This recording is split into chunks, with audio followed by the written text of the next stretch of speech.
본 방송에서 제공하는 투자 정보는 투자 판단에 대한 조언입니다. 방송에서 제공하는 주식의 가치, 가격 상승 및 하락에 대해서는 방송사에서 보장하지 않습니다.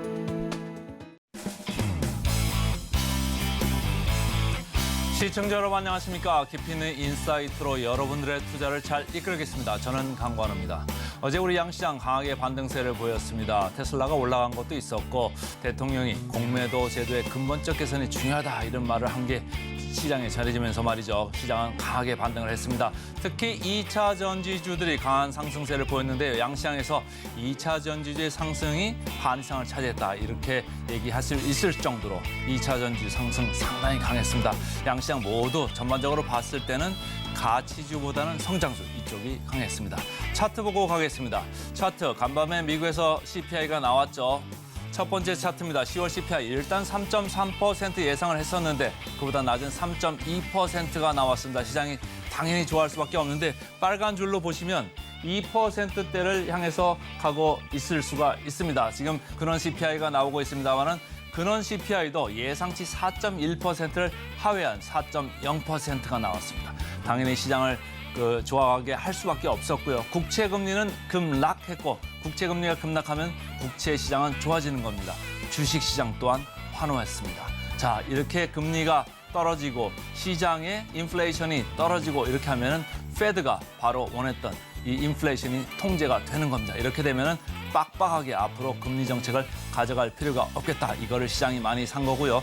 앞으로 이번 주에도 중요한 이벤트 2개가 더 있습니다. 오늘 밤이죠. 미국하고 중국 회담이 있고요. 금요일에는 미국 예산안 합의 시연입니다. 앞으로도 저희 증시8과 함께 하시면서 알뜰한 정보 그리고 인사이트 많이 활용하시면 좋겠습니다. 자, 외신 전해드립니다. 외신 브리핑 시작합니다. 먼저 뉴욕 지수, 먼저 마감 지수부터 함께 살펴보도록 하겠습니다. 다우 지수는 1.43% 상승했고요. 나스닥은 오늘 2% 넘게 강세를 보이면서 마감을 했습니다. S&P 500 지수 역시 1.9%, 2% 가까운 상승률 보이면서 오늘 종가를 형성을 했습니다. 시장은 CPI 지수 둔화에 환호를 했습니다. 물가와 금리 그리고 달러까지 하락이라는 이 3박자가 맞아 들어가면서 환호하는 모습을 보였는데요. 특히 빅테크 그리고 낙폭이 과대했던 종목들을 위주로 해서 일제히 상승세를 보였습니다. 1%에서 2% 이상의 상승 탄력을 좀 보였고요. 국채 금리도 급락하게 되면서 지수 상승을 견인을 했습니다. CPI와 관련된 내용은 잠시 뒤에 자세히 더 살펴보도록 하겠습니다. 이어서 유가 상황도 함께 살펴보겠습니다. WTI 지금 시간 기준으로 보합권에 머물면서 78달러 선에서 마감했습니다. 장 초반에 유가는 수요 전망을 상향한 국제에너지기구의 보고서가 나오게 되면서 이에 힘입으며 1%까지 오르기도 했습니다. 미국 인플레이션 둔화에 달러가 약세를 좀 나타냈다라는 점 또한 유가를 지지해줬는데요. 다만 오르락 내리락 반복하던 와중에 장 막판 들어서는 다시 소폭 하락하는 모습을 보였습니다. 이어서 기사들도 함께 살펴보도록 하겠습니다. 첫 번째 월스트리트 저널 기사부터 보실 텐데요. Cooling inflation likely end, Fed rate hike라는 기사고요. 앞서 말씀드렸다시피 CPI 지수와 관련된 기사입니다. 미국 노동부에 따르면 10월 CPI는 전년 동월 대비해서 3.2% 오르는 데 그쳤습니다. 직전 9월 3.7%였는데 0.5%포인트나 축소됐다라는 점이고요. 보시면 이전치 대비해서 그리고 예측지였던 3.3%보다도 하회하는 모습을 보였습니다. 즉 5개월째 계속해서 3%대에 머무는 모습을 보이고 있는데요. 과거 2022년 6월에 9.1%를 기록하면서 40년 만에 고점을 경신했다가 올해 6월 들어서 3%대까지 떨어지게 됐습니다. 다만 국제 유가가 급등하면서 8월과 9월에는 3.7%까지 오른 바도 있는데요. 헤드라인 인플레이션 둔화 원인은 휘발유를 비롯한 에너지 가격의 하락세 덕분으로 풀이가 되고 있습니다. 휘발유 가격이 한 달 동안 약 5% 정도 떨어지게 되면서 에너지 부분에 있어서도 가격이 2.5%의 내림세를 보였습니다. 이스라엘 하마스 전쟁에도 불구하고 국제 유가가 10% 이상 빠지게 되면서 일단은 인플레이션 둔화에 힘을 조금은 보태주는 모습이었습니다. CPI에서 3분의 1을 차지하고 있는 주거비 같은 경우에는 0.3% 정도 올랐습니다. 직전 9월에 0.6%를 기록을 했는데 했는데요. 여기에 절반 정도 미치는 수치라고 보실 수 있겠고요. 전문가들은 주거비 인플레이션을 잡는 것이 연준이 목표로 하는 2%를 달성하는 데 가장 중요한 열쇠다라고 이야기하기도 했습니다. 변동성이 큰 에너지와 식품을 제외한 근원 CPI 같은 경우에는 전년 동월 대비해서 4%로 9월 대비 그리고 시장 예상치를 모두 밑도는 모습을 보였습니다. 이 이후에 발표 이후에 CME 패드워치 변화도 보실 텐데요. 이에 대해서 시장은 12월과 내년 1월 금리 인상에 대해서는 베팅을 좀 벌이는 모습을 보였습니다. CME 패드워치상 금리 동결 가능성이 발표 이후 100%까지 올라갔는데요. 현재 기준으로는 소폭 떨어지면서 99.8% 기록을 하고 있습니다. 이렇게 CPI 둔화가 됐다라고 발표가 된 이후 3대 지수는 강하게 장 초반부터 상승 탄력을 키워나가는 모습을 보였고요. 연준의 긴축 종료 기대감 속에 급등을 하는 모습이었습니다. 국채금리도 바로 움직임을 보였습니다. 10년물은 4.4%대까지 내려오게 됐고요. 2년물 같은 경우에는 5% 선이 무너지게 되면서 4.8%대를 기록을 했습니다. 특히 굴스비 총재의 발언을 좀 살펴보면요. 아직 갈 길이 멀다라고 전제를 깔기는 했지만 올해 인플레이션이 기록적인 속도로 떨어지고 있다. 인플레이션 없이 경기 성장이 동반되는 골디락스를 기대할 수도 있다라고 다소 긍정적인 발언을 내놓기도 했습니다. 이번 발표로 오늘 3대 지수가 급등한 만큼 우리 시장에서도 이 훈풍 계속해서 받아갈 수 있을지 기대해 보셔도 좋을 것 같습니다. 계속해서 두 번째 기사 함께 보도록 하겠습니다. 마찬가지로 월스트리트 저널 기사이고요. Why Xi can no longer brag about the Chinese economy라는 기사고요. 시진핑이 더 이상 중국 경제를 자랑할 수 없는 이유라는 제목의 기사입니다. 미중 정상회담이 오늘 밤에 예정이 되어 있기 때문에 관련된 기사를 하나 준비를 했는데요. 과거와 현재 달라진 중국 경제에 대한 이야기입니다. 2021년 당시에 중국 경제는 상승세를 보였고 시진핑 중국 국가주석은 자신만만한 모습을 보였습니다.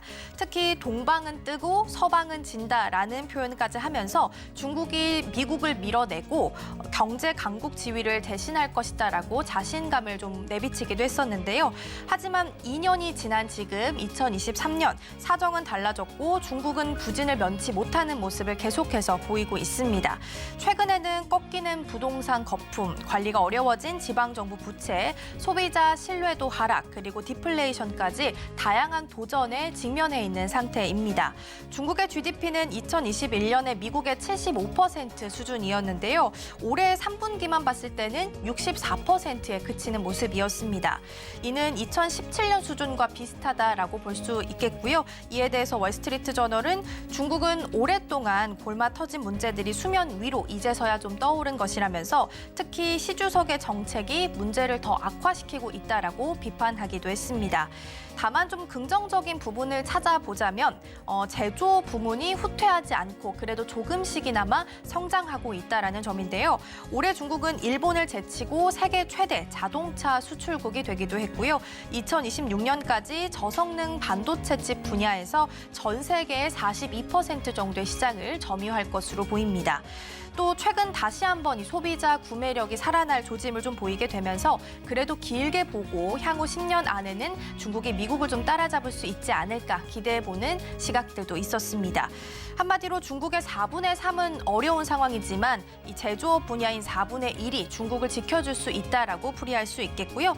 또 더불어서 어젯밤 나왔던 소식까지 함께 더하자면 바이든 대통령이 중국과 디커플링 안 한다, 관계 개선하겠다라고 다소 긍정적인 발언을 내놓기도 했습니다. 이번 미중 정상회담을 계기로 해서 시 주석의 경제 정책에도 변화가 생길 수 있을지 이 부분 함께 챙겨가시면 좋겠습니다. 계속해서 섹터별 움직임 함께 살펴보겠습니다. 3대 지수 모두 다 상승하면서 마감을 했기 때문에 11개 세트 전반적으로 초록빛으로 좀 물든 모습입니다. 다만 유가가 좀 오르락 내리락 반복하면서 엑소모빌은 0.53% 하락하면서 마감을 좀 지었는데요. 기술과 커뮤니티 섹터 그리고 금융 섹터가 약 2% 정도 상승했고요. 모기지 금리가 하락을 하게 되면서 부동산 관련된 분야가 5% 이상 상승했습니다. 알파벳이나 메타, 아마존 같은 빅테크들도 초록불을 켜는 모습이었고요. 반도체 반도체주도 일제히 상승을 했습니다. 자동차 수요 회복에 대한 기대감 속에 테슬라, 루시드, 리비안 등 전기차주도 강세를 보였고요. 완성차주인 포드와 GM 등도 함께 반등세를 좀 보였습니다. 자, 이어서 특징주도 함께 살펴보겠습니다. 테슬라 보실 텐데요. 무려 6% 이상의 상승률을 보였습니다. 가격적으로 보셔도 237달러, 240달러 가까운 선까지 올라가는 모습을 보실 수 있겠는데요. 블룸버그 통신에 따르면 인도가 테슬라 공장을 유치하기 위해서 수입 전기차의 관세 인하를 검토하고 있다라고 발표했습니다. 이외에도 복수의 소식통에 따르면 인도 정부는 자국 내 테슬라 전기차 생산을 유도하기 위해서 최대 5년간 수입 전기차에 대한 세금을 감면해주는 방안을 검토하고 있다라고 소식이 전해졌습니다. 현재 기준으로 인도는 4만 달러 이하의 수입차에는 70%를 그리고 4만 달러 이상의 수입차에는 100%의 관세를 부과를 하고 있는데요.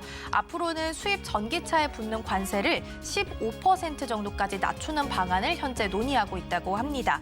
다만 문제는 전기차 비중입니다. 현재 인도 자동차 시장에서 전기차가 차지하고 있는 비중이 약 1.3%에 불과하기 때문인데요. 물론 정부도 이 전기차 생산 촉진을 위해서 31억 달러를 투자하겠다라고 밝힌 상황이기 때문에 앞으로의 성장성은 조금 더 기대해봐도 좋지 않을까 싶습니다. 이어서 두 번째 특징주 함께 살펴보겠습니다. 두 번째는 구글 함께 보겠습니다. 1.16% 상승하면서 오늘 종가를 형성했습니다.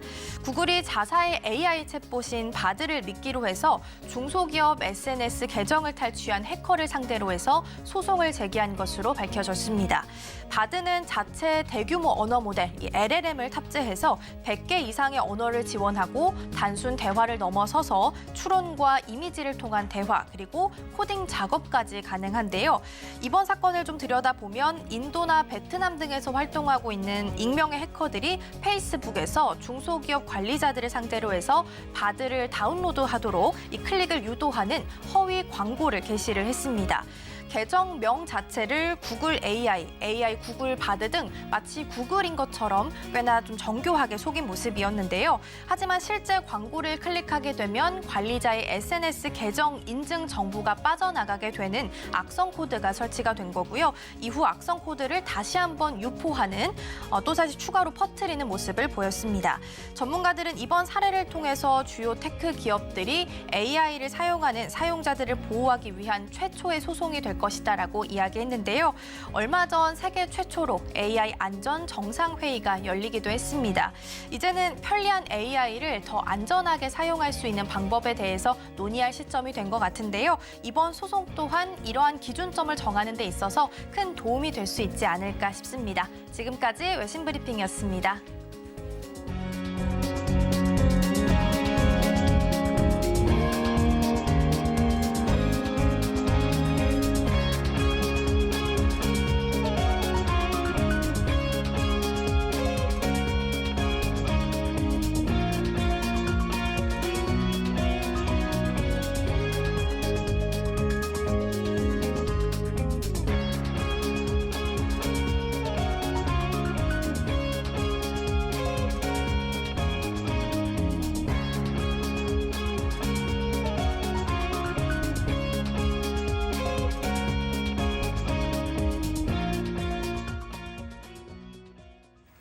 네, 서울경제TV 증시8 조간 브리핑 시간입니다. 서울경제신문에서 발행한 이슈 전해드리는데요. 첫 번째 소식부터 하나하나 짚어보겠습니다. 2030년 111조 미용 의료 시장 잡자 K톡 신삼총사. 네, 지금 미용과 관련해서 인기가 굉장히 높은 보톡스 관련된 소식 첫 번째 소식으로 전해드립니다. 보톡스 맞아보셨을까요? 뿌띠 성형 중에 단연 인기가 가장 많은데요. 부작용도 거의 없고 한 번 맞으면 3개월에서 길게는 9개월까지 주름이 쫙 펴지기 때문에 미용 시술로 인기가 높은 편입니다. 지금 화면에 보시는 것처럼 중국 미용 의료 시장 규모가 계속해서 커져가고 있습니다. 2026년 66조에서 2030년 117조까지 껑충 뛸 것으로 전망이 되고 있고요. 특히나 계속해서 또 말씀드리는 것처럼 보툴리눔 톡신 기업 중국 진출 현황입니다. 휴젤의 보툴렉스가 2020년 10월 중국 판매 허가 최초로 승인을 받았고요. 대웅제약 역시 2021년 12월 중국 품목 허가 신청을 끝냈습니다. 메디톡스도 따라잡고 있는데요. 유럭스 제품 중국 진출 추진하고 있습니다. 이 다수의 제약사와 논의하고 있는데 글로벌 제약사가 중국 시장을 잡으려는 이유는 단 하나입니다. 시장이 굉장히 넓어서겠죠. 국내 보툴리눔 톡신 대표 기업인 휴젤, 대웅제약, 메디톡스 등 3사입니다. 휴젤은 2020년 10월부터 국내 기업 중 가장 먼저 중국 규제 당국의 허가를 받았고요. 휴젤뿐만 아니라 대웅제약과 메디톡스 그리고 중국 진출에 사활을 걸고 있는 모든 기업들이 앞으로 계속해서 중국 시장을 두들길 것으로 보고 있습니다. 대웅제약은 나보타 임상을 마치고 2021년 12월 중국 규제 당국의 품목 허가를 신청했고요. 이 품목 허가가 이루어질 경우 속도감 있게 중국 시장 공략에 나설 것으로 보여지고 있습니다. 메디톡스는 지난달 중국 국가약품관리 당국에 신청한 메디톡스의 수입 의약품 등록 신청을 철회하고 이 차세대 톡신 제네류럭스로 중국 진출을 추진하겠다라는 의견을 밝혔는데요. 중국 시장의 빠른 진출을 위해 해외 다수 제약사와 논의도 이어가고 있다라는 전망입니다. 자, 그럼 기사 요약해 보겠습니다. 휴젤, 보틀렉스 중국 집판 추진하고 있고요. 중국 당국의 허가를 받은 국내 유일한 업체입니다. 학술 마케팅으로 네트워크 역시도 구축하고 있고 대웅제약도 메디톡스도 진출을 준비하고 있습니다. 자, 다음 소식 전해드립니다. 역대급 실적에도 식품업계 좌불안석, 지금 식품업계가 조금 위태로운 상황입니다. 주요 식품업계의 3분기 실적을 보시면요. 오뚜기도 매출액이 영업이익이 훌쩍 뛰었고 농심도 8,130억에서 2023년 3분기 8,559억으로 껑충 뛰었습니다. 뿐만 아니라 오리온도 빙그레 그리고 삼양식품 역시 큰 폭의 상승률을 기록했는데 라면 쪽에서 해외 수출 호조도 이루어졌고요. 빙그레 등 해외의 여러 가지 상품들에 대한 인기가 굉장히 뜨겁습니다. 다만 식품업계는 좌불안석이라고 하는데 그 이유가 무엇인지 하나하나 짚어보도록 하겠습니다. 역대급 호실적을 냈었는데 그 동력이 단연 해외 판매 호조입니다. 지금 보시는 것처럼 해외 판매가 굉장히 긍정적으로 나오고 있는데요.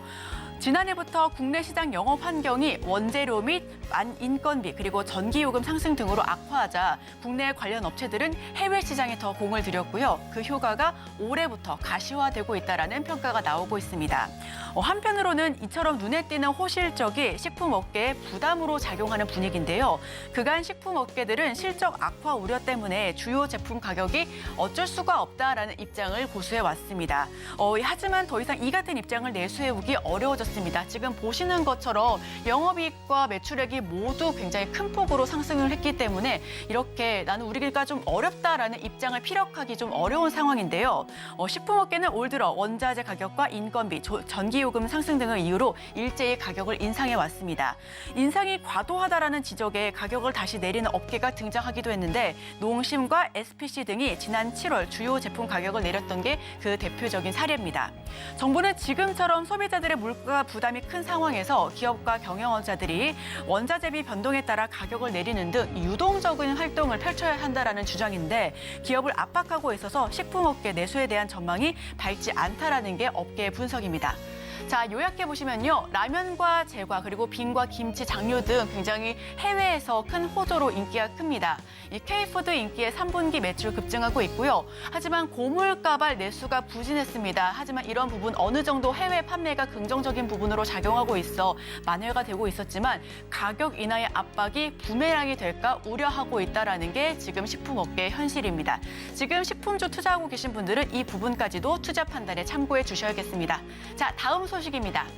파도 쇼크 번지나 특례 상장 7곳 실적 미달. 지금 파도 쇼크가 굉장히 크게 다가오고 있습니다. 영업이익도 그렇고요. 매출액도 큰 폭으로 감소했고 시가총액도 날아가는 등 지금 파도. 갖고 계신 분들 입장에서 어떻게 대응해야 될지 막막하신 분들 굉장히 많으실 것 같은데요. 이 기술 특례 상장부터 먼저 짚어보고 가겠습니다. 일반적인 상장 요건에 부합하는 이익을 내지 못하고는 있지만 기술력과 성장성이 뛰어나다라는 평가를 받을 경우에 코스닥 시장에 상장할 수 있도록 기준을 완화한 제도입니다. 자기 자본 10억 이상 또는 시가총액 90억 이상인 경우에 이 기술 특례 상장이 될 수가 있는데 반도체 설계, 즉 팹리스 기업 파도의 뻥튀기 상장 논란이 커져가고 있습니다. 이렇게 파도처럼 기술 특례 상장 전형으로 증시에 입성한 다른 기업들도 올해 실적이 이 공모 과정에서 제시한 목표치에 대거 미달한 것으로 나타나고 있는데요. S바이오메딕스도 매출액과 영업이익이 손실이 났고요. 올해 목표치에 확실하게 미달한 수준입니다. 시우박스도 마찬가지고 큐리옥스 바이오 시스템즈도 마찬가지인 상황입니다. 시큐레터와 파도 역시 지금 3분기 누적 매출액과 영업 손익이 지금 마이너스를 기록하고 있고 올해 목표치로 내놓은 전망에 반도 미치지 못하고 있는 상황인데요. 이익 실현까지 긴 시간이 소요되는 바이오와 인공지능 등 첨단 산업 분야의 유망 기업을 발굴해 성장 동력을 지원한다라는 이 순기능도 있기는 하지만 약속한 실적을 달성하지 못할 경우에는 기업 가치를 부풀려서 투자자를 기만했다라는 비판을 받기 좀 쉬운 상황입니다. 파도가 기업 공개 사기라는 오명을 뒤집어 쓴 것도 바로 이러한 사례 때문인데요.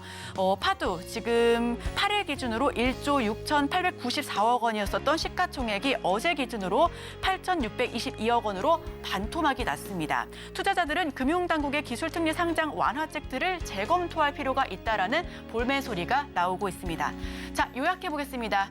추정 실적 활용해서 상장한 9곳을 분석해봤는데요. 이 3분기 누적 매출액이 올 목표치의 절반도 채 되지 않았습니다. S바이오메딕스는 2.6억 원, 그리고 5%에 그쳤고요. 일각에서는 실적 부풀리기로 투자자를 기만했다라는 아주 안 좋은 소식까지 전해지고 있습니다. IPO에 대한 불신이 커져가고 있고 이에 대한 제도를 재검토할 필요가 있다라는 지적이 나오고 있는데 파도의 주가 7% 넘게 급락하면서 시총이 반토막됐다라는 소식까지 전해드립니다. 자, 다음 소식입니다. 독일 기업용 전기료 97% 감면, 일본은 반도체 입지 규제도 풀어. 네, 지금 계속해서 글로벌 시장에서 앞다퉈서 기업 규제를 풀고 있는 상황입니다. 지금 하나하나 지켜보시면요. 독일은 2027년까지 산업용 전기세를 97% 감면한다라는 소식입니다. 320억 유로 법인세 감면 패키지를 펼쳤고요. 일본 역시 전략물자 설비 투자 법인세를 감면한다라는 소식을 전해왔습니다. 전략물자 생산 공장 토지 규제도 완화할 것을 보여지고 있는데 인도도 살펴보겠습니다. 신설 제조기업 법인세 15%로 인하하고 있고요. 반도체 공장 설립 비용 최대 70%를 지원하겠다라는 소식도 함께 전해드립니다. 세계 각국이 기업 살리기 주요 내용을 한번 살펴보실 텐데요. 중국 같은 경우 신생 메모리 업체에 390억 원 위안 투자를 하고 있고요. 2천억 원 위안 지금 반도체 육성 펀드도 조성하고 있습니다. 대만 역시도 앞다퉈서 나오고 있고 유럽연합과 미국 역시도 반도체 투자에 최대 25% 세제 역시 감면하고 있는 상황입니다. 칩스법이라는 걸 조금 들여다볼 필요가 있을 텐데요. 국가 첨단 전략 산업 경쟁력 강화 및 보호에 관한 특별조치법이라고 불립니다. 이 줄여서 국가 첨단 전략 산업법의 별칭인데 세계적으로 국가들은 본인의 나라의 반도체 시장 경쟁력을 강화하기 위한 조치를 취하는 상황 속에서 이 칩스법을 강화하고 있습니다. 네, 요약해보시면요. 일본 제조 부흥 등에 17조 엔을 투입하고 있고요. 전략산업 장기 세제 혜택 역시도 제공하고 있습니다. 인도 신설공장 법인세 15%로 인하하는 등 세계 각국이 계속해서 법인세 인하를 논의하고 있습니다. 반도체 공장 건립 비용도 70% 지원하고 있고요. 대만도 칩스법으로 첨단 산업을 육성하고 있는 상황입니다. 다만 우리나라는 이러한 상황에 좀 뒤처지고 있다라는 업계 분석이 잇따르면서 앞으로 이러한 부분들을 좀 손볼지 역시 주목해 볼 필요가 있어 보입니다. 자, 다음 소식 전해드립니다. 마지막 소식인데요. 상용 고급차 삼성 SDI 고부가 사업 승부수를 펼치다. 최근 삼성 SDI가 계속해서 주가 탄력을 받을 수 있을지에 대한 관심이 논의되고 있습니다. 고수익 시장을 집중하고 있는 삼성 SDI 같은 경우 볼보그룹의 대형 전기 트럭에 원통형 배터리를 공급한다라는 소식을 전해왔는데요. 승용차 대비 배당 탑재량이 20배 넘게 많고요. BMW와 아우디 등 고가 승용 전기차 위주를 공략하고 있습니다. 즉 좀 고부가가치, 비싼 제품을 팔고 있다는 건데 신규 고객사 현대차에는 6세대 각형 배터리를 납품하고 있고요. 이 전고체 배터리 시제품 역시 생산에 돌입하고 있습니다. 삼성 SDI 전기차, 전기자동차 전지 부문 영업이익률 살펴보시면요. 2021년 1월부터 지금 3분기 9.3 이상으로 껑충 뛴 모습을 확인하실 수가 있습니다. 앞으로 계속해서 지금 이 전기차 수요가 둔화되고 있는 상황 속에서도 국내 3사는 노력을 지속적으로 하고 있으니까요. 이와 관련해서도 투자 판단에 함께 참고해 주시면 좋겠습니다. 자, 그럼 마지막으로 요약본 한번 보고 넘어가도록 하겠습니다. 볼보 트럭의 원통형 배터리 공급, 전기 승용차 20대 이상 판매 효과를 누리고 있고요. 또 BMW 등 프리미엄 차도 집중해서 공략할 예정입니다. 자, 업계 첫 전고체 배터리 시제품도 생산하고 있고 전기차 수요 둔화에도 세력이 탄탄하다는 점 참고해 주시면 좋겠습니다. 자, 지금 여기서 더 중요한 내용은 오늘의 일면을 통해서 전문가 의견까지 덧붙여서 볼 테니까요. 저희와 끝까지 함께해 주시죠. 제가 준비한 내용은 여기까지입니다.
개인 투자자가 아닌 전문가는 장 시작 전 뉴스를 볼 때 어떤 부분에 초점을 맞출까요? 오늘의 일면 헤드라인입니다. LG 에너지솔루션, 삼성 SDI 내년 플러스 50% 전망, 전기차 시장 확대 수혜. 오늘의 일면 풀어주실 분이죠. 헤르메스 스타 김시은 팀장 함께합니다. 어서 오세요. 네, 안녕하세요. 네, 저희 조간 브리핑을 통해서 삼성 SDI에 대해서 이야기를 나눠봤는데 조금 더 자세한 헤드라인 풀어주시죠. 이틀 전에 미국 쪽에서 전기차 보고서가 하나 발간이 됐습니다.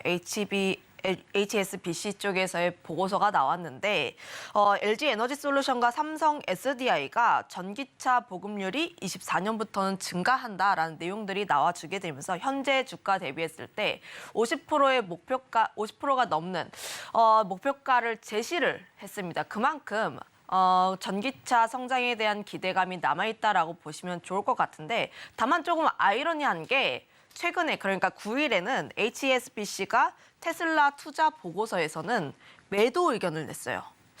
조금 상반된 의견을 냈다라고 보시면 좋을 것 같은데 LG 에너지솔루션과 삼성 SDI는 지금 주가 대비했을 때 50%는 더 갈 수 있어요라고 얘기를 했지만 테슬라 같은 경우에는 지금 주가가 너무 고평가돼 있다.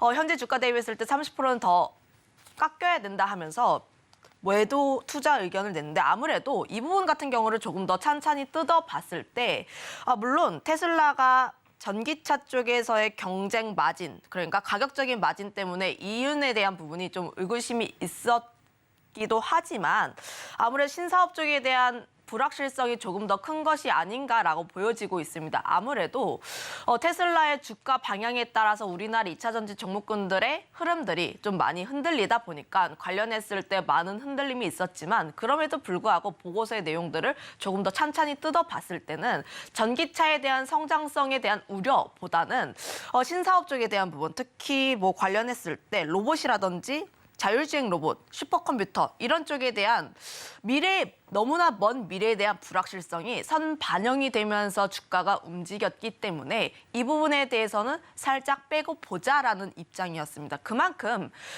관련했을 때 글로벌 IB 쪽에서도 전기차에 대해서는 성장성이 계속해서 나오고 있다라고 보시면 좋을 것 같고 글로벌 전기차 보급량 같은 경우에도 2020년 같은 경우까지는 좀 부진하게 나와줬죠. 25년, 30년 같은 경우에 계속해서 성장할 수밖에 없는 흐름들. 아무래도 미국도 그렇고 유럽도 그렇고 물론 투자 지연에 대한 내용들이 계속 나와주고 있긴 하지만 그럼에도 불구하고 결국은 환경적인 부분에서 봤을 때 전기차로서의 방향성은 계속해서 나올 수밖에 없다라고 보여지고 있습니다. 거기다가 더해서 테슬라라든지 리비안 쪽에 대해서도 미국에서 가장 큰 공공연금이라고 할 수 있는 캘리포니아 공무원 연금 제도에서도 테슬라 리비안 쪽에서 주식을 추가적으로 매입을 하는 흐름들이 나와주게 되면서 결국은 이들도 전기차에 대해서는 계속해서 성장성에 대한 기대감을 가지고 있다라는 뜻으로 해석을 해보시면 좋을 것 같아요. 네, 전기차로의 전환은 앞으로 계속해서 이뤄질 것이다라는 부분에는 다들 동의하실 겁니다. 하지만 너무 고평가되어 있다는 것도 맞는 이야기죠. 자, 그렇다면 여기서 투자 포인트는 어떻게 잡아봐야 될까요? 앞서 이야기를 한 것처럼 전기차 섹터의 성장성은 계속 나올 수밖에 없고 그리고 그 부분에 대해서 기대를 할 수밖에 없습니다. 하지만 지금 주가의 부진이 계속해서 나오는 이유가 좀 더 성장을 하기 위한 성장통이 아닐까라고 보여지고 있는데 아무래도 지금 2차 전지 섹터 전반적으로 주가를 끌어내린 이유가 전기차 시장이 우리의 생각보다 우리의 기대만큼 빠르게 올라오지 않는다라는 점인데 전 세계 작년 전기차 성장률이 60%였다면 올해 같은 경우에는 9월 기준으로 30%대밖에 성장하지 못했기 때문에 지금 성장률에 대해서 좀 둔화가 나오는 것이 아니냐라는 이야기가 계속해서 나오고 있습니다. 그거에 따라서 실제로 LG라든지 포드, GM 쪽에서의 투자 지연 소식들이 계속해서 나와주게 되면서 2차 전지 쪽에서의 투심이 악화가 되고 있다라고 보시면 좋을 것 같은데 좀 이런 것 같아요. 2차 전지 섹터가 워낙 강세였을 때는 그동안 좋은 이야기만 계속 나왔습니다. 항상 좋은 이야기만 계속 나오고 있고 성장률에 대한 기대감, 앞으로 수주를 이만큼 받았기 때문에 앞으로 실적은 굉장히 크게 나올 수 있을 것이다라고 하면서 에코프로 그룹 쪽 굉장히 강한 흐름들이 나와줬어요. 하지만 전기차 성장에 대해서 둔화 우려가 나온 시점부터 거기다가 더해서 각 기업들의 투자 지연 소식들이 계속해서 나와주게 되면서 주가가 꼬꾸라졌다라고 보시면 좋을 것 같은데 관련했을 때 아무래도 한 기업에서 투자 지연 소식이 나와주게 되면 다른 쪽에서도 다른 연이어서 비슷한 흐름들이 나와주고 있습니다. 관련했을 때 엔솔도 그렇고 SK온도 그렇고 GM, 혼다 공격적인 투자를 거두고 그리고 전략적으로 좀 하향을 좀 전략했다라고 보시면 좋을 것 같은데 좀 내용들을 봤을 때 투자를 변경하고 좀 합작 공장을 투자를 철회를 한다던가 혹은 프로젝트를 무기한으로 연기를 한다던가 안 좋은 내용들이 나왔어요. 그래서 2차 전지 섹터 지금 주가의 조정을 꽤 크게 받았다라고 보시면 좋을 것 같은데 하지만 최근 들어서 조금씩 분위기는 살짝 바뀌고 있다라고 생각을 하고 있습니다. 최근 들어서 2차 전지 섹터 좋은 이야기들이 하나둘씩 나와주고 있어요.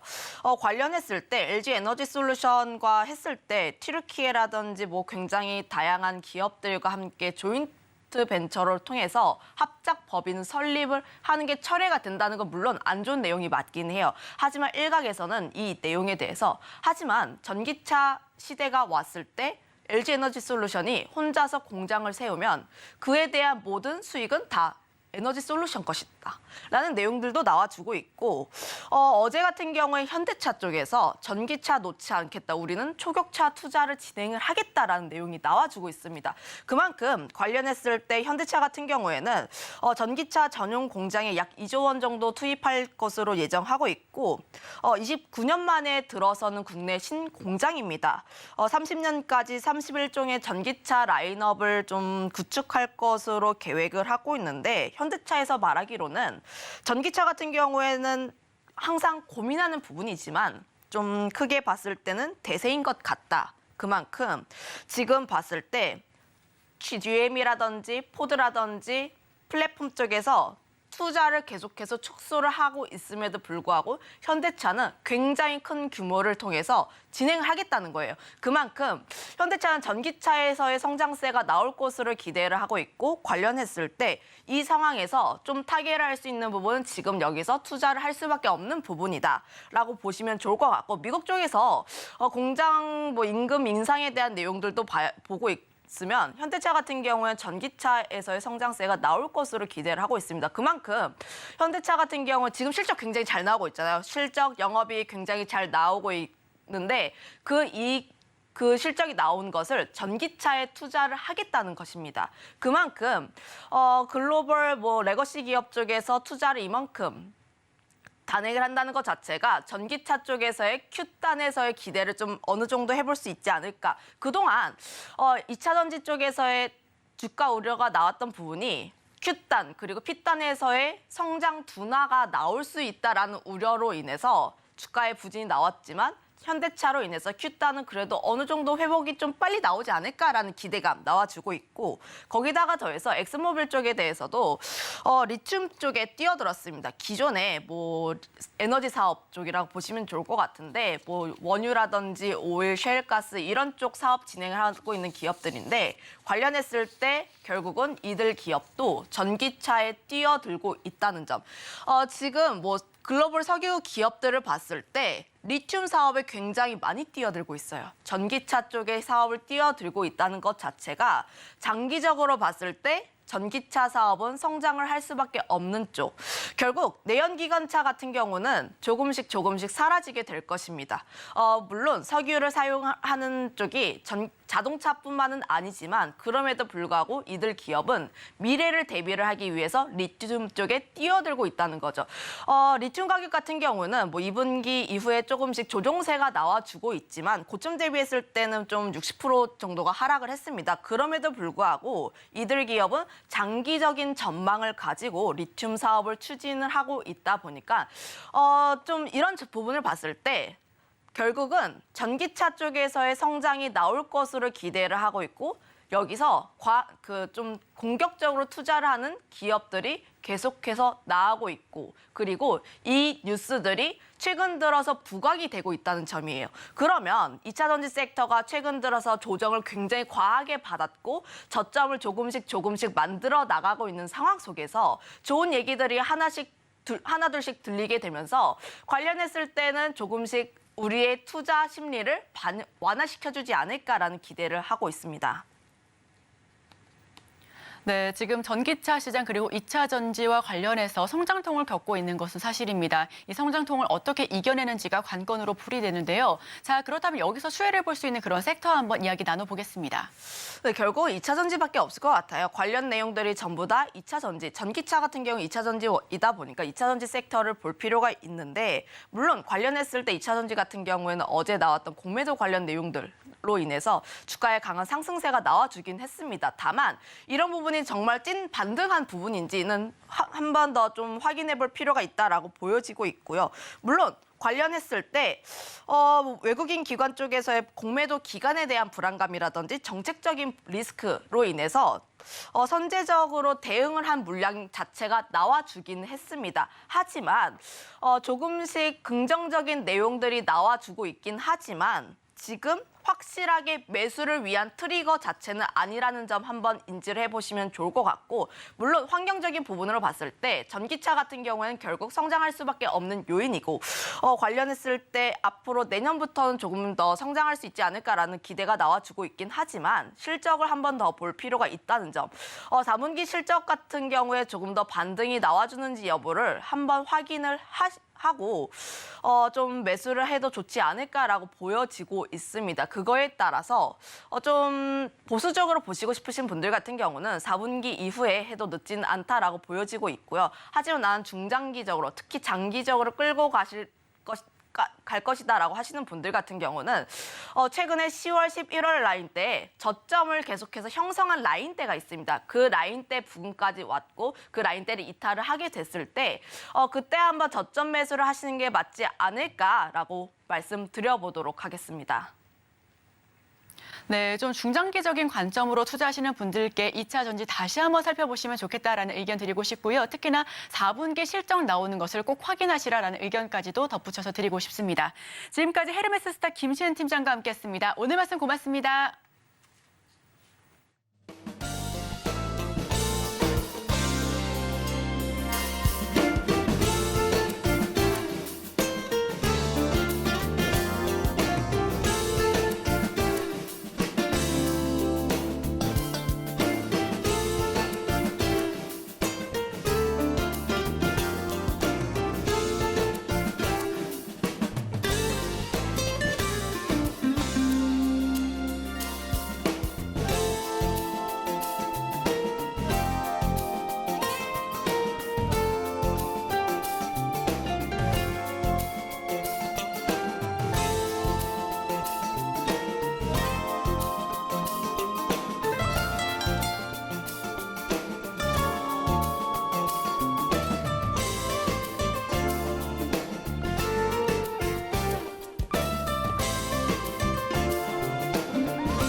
수요일 아침 8시 반입니다. 매일 아침 8시 반 저희 서울경제TV에서 센티멘탈 대 펀더멘탈 매일같이 두 종목 말씀드리고 있습니다. 오늘도 시작을 해보겠습니다. 오늘은 센티멘탈로 덴티움 임플란트 업체죠. 펀더멘탈로 BH 핸드폰 관련주입니다. 자, 센티멘탈부터 보겠습니다. 덴티움 차트를 보시면 아시겠습니다만은 바닥권에서 슬슬 지금 탈출을 시도하고 있다. 이렇게 제가 이제 보고 이렇게 제 레이더에 걸려서 가져왔습니다. 덴탈 관련되는 회사들, 임플란트 관련되는 회사들은 미용 관련되는 회사들보다 주가 성적이 안 좋았습니다. 여기 지금 빨간 줄로 된 게 미용 관련되는 이 회사인데 저희가 비월 여러 번 이렇게 반복적으로 말씀을 드렸었죠. 상당히 대장주 역할을 하고 있는데 이쪽의 주가 성적보다는 덴탈 관련되는데 성적이 아주 저조했습니다. 그런데 덴티움도 계속적으로 내려오다가 저희가 이 시점 언젠가 또 말씀을 드렸었습니다. 근데 최근에도 고개를 계속 들고 있더라. 그래서 제 레이더에 다시 한번 걸려 나왔습니다. 저희가 이렇게 반복해서 말씀드리는 주식들은 어쨌든 센티멘탈이든 펀더멘탈이든 괜찮은 주식입니다. 여러분들이 기억을 해주시면 좋을 것 같고요. 바닥권에서 탈출을 시도하고 있다. 이 점을 유념하시면 좋겠습니다. DB금융투자입니다. 지금 중국의 성장세가 여전히 유효하다 이런 얘기. 3분기는 생각보다 좀 안 좋았습니다. 뭐 러시아로 가는 거 선적 지연 이런 이슈도 좀 있었고요. 중국에서 신규로 개업한 이 사람들한테 파는 게 패키지 물량이 좀 시원찮았다 이런 얘기예요. 그러나 기존의 이제 치과 그쪽에서는 계속적으로 물량이 지금 늘어가고 있다 이런 얘기입니다. 그래서 전체적으로 중국 성장세는 앞으로도 유효할 거다. 그리고 특히 4분기는 성수기입니다. 그러니까 성수기로 들어가면서 이제 주가가 이렇게 올라오고 있는 거죠. 3분기는 어쨌든 시장도 화해했고 별로 안 좋았기 때문에 그게 주가에 미리 다 반영이 이렇게 돼 있다. 이렇게 읽으시면 되고요. 러시아양에서 잘 안 됐던 것도 이제는 4분기에 매출 인식을 할 거다. 이렇게 얘기를 하는 겁니다. 그리고 중요한 얘기인데 기존의 치과로 나갔던 임플란트, 그 네트워크 이렇게 쭉 깔려 있지 않습니까? 여기로 향하는 매출은 계속적으로 지금 증가세에 있다 이런 얘기예요. 중국이 VBP라고 해가지고 이 정책을 실시한 다음부터 지금 물량은 오히려 더 늘고 있습니다. 가격은 물론 조금 20% 정도 밀렸죠. 그러나 물량은 40~50%의 물량 증가가 계속적으로 있고 내년도도 이 물량 증가가 계속 이어질 거다. 특히 내년 2분기 가면 이제 가격 내려가는 효과가 이제 종료가 됩니다. 그러면 그때부터는 강력한 모멘텀이 다시 들어올 수 있다. 이렇게 읽으시면 되겠습니다. 미래에셋증권입니다. 이 덴티움 지금 저평가 상태라고 보고 있으나 물론 절대적인 건지 상대적인 건지 벌써 봤을 때는 상대적으로 얘기를 하고 있습니다. 글로벌 평균 그 기업 평균이 18배고 이 회사가 5년 평균이 20배입니다. 그러니까 이거 대비해서는 지금 뭐 11배 정도에 가 있으니까 상당히 저평가 상태라고 이제 얘기를 하고 있고요. 지금 물량은 올라가고 있고 가격은 좀 빠지고 있다. 그런데 물량 올라가는 게 가격 빠지는 거를 상쇄하고도 남는다. 이런 얘기를 하고 있습니다. 자, 물량 보겠습니다. 왼쪽에 보시면은 이 회색 그 바로 돼 있죠. 바 차트로 돼 있는 게 나가고 있는 물량입니다. 왼쪽으로 보시면 되고 이 주황색으로 된 게 전년 동기 대비 증감률입니다. 한 50% 정도 이렇게 증가돼 있죠. 오른쪽 보시면은 이거 회색도 여전히 이제 물량인데 이 주황색, 오른쪽의 주황색은 평균 판매 단가입니다. 그러니까 전년 동기 대비 해가지고 한 20% 이렇게 빠져 있는 사실입니다. 그런데 이게 내년 2분기 정도 되면 멈출 거다 이렇게 얘기를 하는 겁니다. 주가 차트 보겠습니다. 최근에 이렇게 주가가 반등을 하고 있는데 4분기 실적 아까 이제 계절적 성수기 말씀드렸고 러시아에 선적 이연됐던 거 이연 매출 4분기에 들어옵니다. 이런 얘기고 내년 2분기면은 가격이나 효과 이제 좀 멈출 겁니다. 그래서 그걸 보면서 서서히 지금 들어오고 있다. 기관과 외국인의 쌍끌이 매수가 포착이 됐습니다. 자, 밸류 밴드로 보면 상단을 이미 갔다 왔죠. 지금 상단에 있습니다만은 여전히 주가는 아주 리레이팅이 끝나지 않았음을 지금 보여주고 있고요. 상단에 있습니다만은 앞으로도 조금 더 위로 올라갈 수 있다. 이렇게 읽으셔도 좋은 게 자, PER 보겠습니다. PER 보시면 덴티움, 우리가 중국을 대상으로 비즈니스를 많이 하는 회사들 많지 않습니까? 우리가 뭐 화장품도 있고 여러 가지가 있습니다. 그럴 때 PER 어땠습니까? 보통 20배, 25배, 30배잖아요. 이 회사 어떻죠? 11.5배입니다. 상당히 낮습니다. 그리고 아까도 얘기했습니다마는 동종업계 기준으로 글로벌 기준으로 봐도 낮고 자기가 5년 평균 했던 거가 한 20배 정도 되는데 지금 11.5배다? 그러면 상당히 낮다고 보는 겁니다. 그래서 제가 볼 때도 좀 이 센티멘탈 놓기에 좀 아까운 종목이죠. 펀더멘털로 가도 괜찮은 종목 덴티움인 것 같습니다. 자, 마지막으로 주가 보겠습니다. 목표 주가 대비 47% 남은 게 비올이고 덴티움은 22% 정도 남아 있습니다. 그래서 최근에 분위기 다시 살아나고 있는 덴티움 오늘 센티멘탈 주식으로 먼저 말씀을 드렸습니다. 자, 이제 펀더멘탈로 가겠습니다. 펀더멘탈 오늘은 BH입니다. 항상 저평가였고 어제도 저평가, 오늘도 저평가. 그러나 내일은 좀 달라질 수 있을까요? 좀 보겠습니다. 빨간 줄로 보시면은 주가가 많이 밀렸죠. 애플이 중국에서 뭐 잘 팔리네 안 팔리나 이런 얘기하고 생각보다 덜 팔린다라는 얘기 때문에 주가가 쭉 밀렸었고요. 그것 때문에 3분기 실적도 별로 좋을 수가 없죠. BH 뭐 애플로 많이 들어가는데 리포트에서는 이제 북미향 최대 고객사 이렇게 쓰는데 그게 애플을 얘기하는 거고요.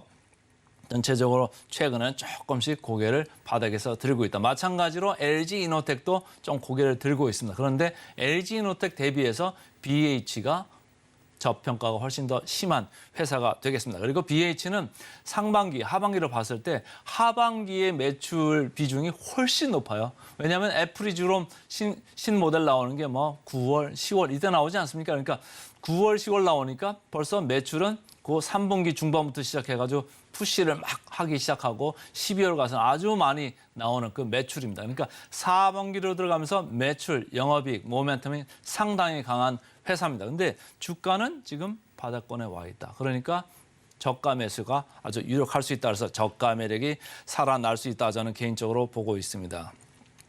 이베스트 증권입니다. 저평가 받을수록 기회 커진다. 이게 무슨 얘기냐면 금방 말씀드린 겁니다. 4분기에 분기 최대 매출을 기록할 전망이다. 뭐냐? 지금 애플이 잘 안 팔린다고 그러는데 어쨌든 4분기에는 최대로 좀 밀어낼 거다. 그렇다고 보면은 BH한테 돌아오는 그 수혜도 상당할 거다. 이렇게 보고 있는 거고요. 과거 평균 밸류에이션 대비 하회하고 있다. 이따가 보여드리겠습니다만 어제도 쌌고 오늘도 쌉니다. 근데 옛날보다 더 싸다는 얘기죠. 역사적 밸류 밴드를 다시 체크를 해드리겠습니다. 하나증권입니다. 중장기 성장성도 있고 여기 저평가입니다. 우리는 항상 저평가에만 방점을 찍어왔는데 여기 하나 더 캐탈리스트가 이제 등장을 합니다. 중장기 성장성, 이거 상당히 중요한 얘기입니다. 왜냐? 이제까지는 뭐 모바일 폰 들어가는 것만 우리가 신경을 많이 썼잖아요. 근데 앞으로는 태블릿 이외에도 OLED 채택 가능성이 커진다. 그러면 여러 가지 기계, 앱에 있어서도 그 다변화가, 다각화가 될 수 있다. 이런 얘기고요. OLED가 지금 대면적화되고 전장용 이쪽에서도 매출을 기대한다. 이런 것도 플러스가 될 수 있습니다. 자, 이런 것들이 24년 이후에 성장 동력이 될 수 있습니다. 다음 차트 보시면 금방 느끼실 텐데요. 자, 지금은 아이폰 위주로만 이렇게 생각을 하고 있는데 아이패드도 가고 맥북도 가고 갈 수 있다 이런 얘기고요. OLED를 탑재할 가능성이 높아진다는 얘기입니다. 그래서 지금 뭐 그 포함을 안 했는데 아이패드까지 포함을 하면 24년, 25년 계속 여기 회색 부분으로 된 아이패드 포함 매출액이 더 추가될 수 있다 이런 얘기예요. 그러니까 지금까지 봤던 저평가 국면을 탈출할 계기도 마련할 수 있다. 이런 생각을 하고 있는 하나증권 되겠습니다. 주가 보겠습니다. 여기서 바닥에 약간 고개를 들고 있죠. 쌍끌이 매수가 일단은 포착이 됐고요. 자, 공매장고율 1.9%. 공매장고율 평균이 얼마라고 그랬죠? 0.4%입니다. 이렇게 노란 박스로 표현이 되어 있습니다. 쭉 내려가고 있습니다. 앞으로도 더 내려갈 가능성이 크다. 그 얘기는 뭐다? 환매수가 들어오는 거죠. 숏 커버를 하면서 주가를 다시 더 밀어 올릴 수 있다. 이렇게 읽으시면 되겠습니다. 차트 보겠습니다. 역사적 밸류밴드. 옛날 평균보다 더 밑에 있다고 그랬죠? 지금 밑에 와 있으나 저점이기 때문에 크게 손해볼 거 없겠다. 이런 생각입니다. PER 보겠습니다. 다른 핸드폰 관련주보다 상당히 낮죠. 5.6배. 어제도 낮고 오늘도 낮았었는데 앞으로 좀 미래를 바라보고 가고 있습니다. 자, 마지막으로 계류를 터치하겠습니다. BH 58% 정도 남아 있습니다. 그래서 오늘은 센티멘털로 덴티움, 펀더멘털로 BH 두 종목 말씀드렸습니다. 오늘의 핵심 요약 세 줄입니다. 뉴욕 증시 미국 물가 상승률 둔화에 일제히 상승 마감했습니다. 오늘의 일면 LG 에너지솔루션, 삼성 SDI 내년 50% 성장 전망, 전기차 시장 확대 수혜로 2차 전지주 4분기 실적 살펴보자라는 의견을 받아봤고요. 마지막으로 센티멘탈 대 펀더멘탈. 센티멘탈은 임플란트 관련주 바닥권 탈출 중입니다. 덴티움 그리고 펀더멘탈, 핸드폰 관련주 저가 공략이 가능합니다. BH 알아봤습니다. 저희는 바로 이어서 증시 9로 돌아오겠습니다. 개장 방송도 서울경제TV와 함께 하시죠.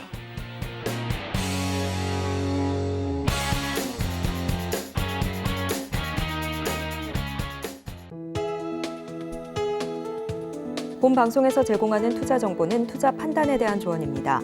방송에서 제공하는 주식의 가치, 가격 상승 및 하락에 대해서는 방송사에서 보장하지 않습니다.